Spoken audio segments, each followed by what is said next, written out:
नमस्ते, आप सभी विद्यार्थी का हमारे YouTube चैनल हिंदी पाठशाला पर स्वागत है। आज हम एईसी हिंदी के अंतिम 2 कविताओं के महत्वपूर्ण प्रश्नों के ऊपर चर्चा करेंगे।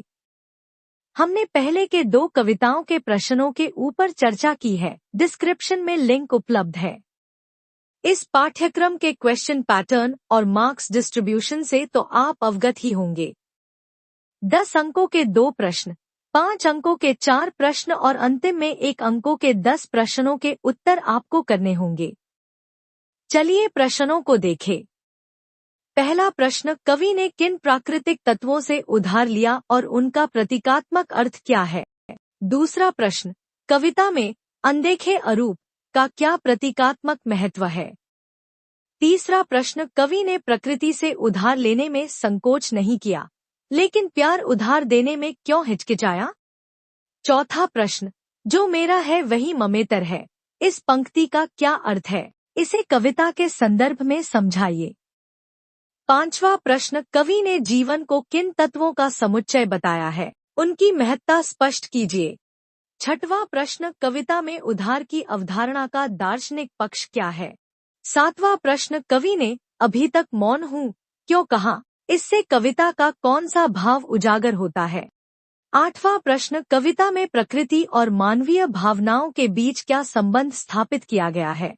नौवां प्रश्न, उधार शब्द कविता में किस प्रकार अलग अलग संदर्भों में प्रयुक्त हुआ है? व्याख्या कीजिए।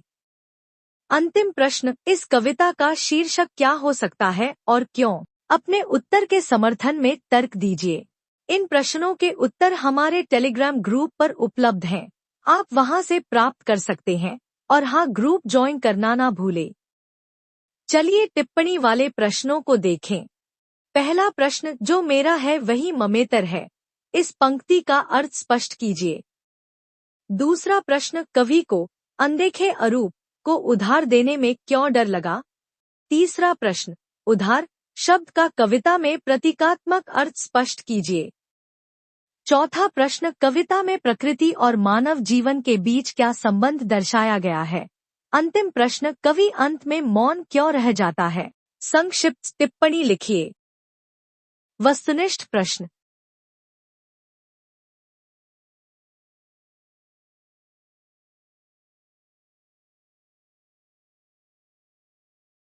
इन प्रश्नों के उत्तर बहुत सरल है, आप कर सकते हैं। हमने इस कविता को विस्तार से समझाया है। डिस्क्रिप्शन में लिंक उपलब्ध है। चलिए दूसरे कविता के प्रश्नों को देखें।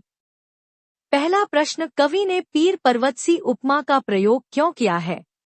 दूसरा प्रश्न, इसका अर्थ स्पष्ट करें। इस हिमालय से कोई गंगा निकलनी चाहिए, इस पंक्ति का प्रतीकात्मक अर्थ समझाइए। तीसरा प्रश्न, कवि की दृष्टि में परिवर्तन क्यों आवश्यक है? कविता के संदर्भ में स्पष्ट करें। चौथा प्रश्न, हर लाश चलनी चाहिए, इस पंक्ति में कवि क्या कहना चाहते हैं? पांचवा प्रश्न, मेरी कोशिश है कि ये सूरत बदलनी चाहिए, इस पंक्ति का संदर्भ सहित विश्लेषण करें। छठवां प्रश्न, कविता में क्रांतिकारी विचारधारा कैसे प्रकट होती है? तर्क सहित उत्तर दें। सातवां प्रश्न, कवि ने हो कहीं भी आग, लेकिन आग जलनी चाहिए क्यों कहा? इसका संदेश क्या है? आठवां प्रश्न, कवि के अनुसार केवल हंगामा खड़ा करना पर्याप्त नहीं है, बल्कि बदलाव लाना आवश्यक है। इस कथन की व्याख्या करें।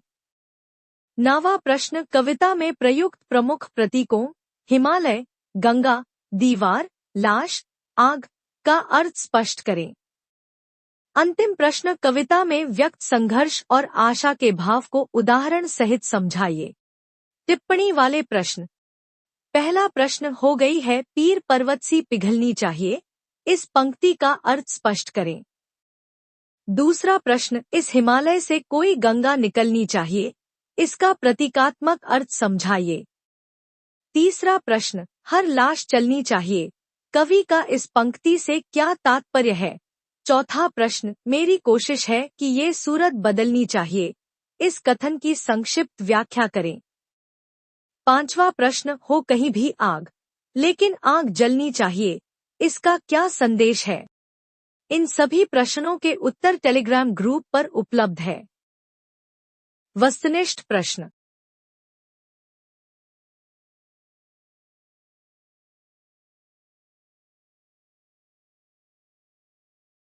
इन प्रश्नों के उत्तर बहुत सरल है, आप कर सकते हैं।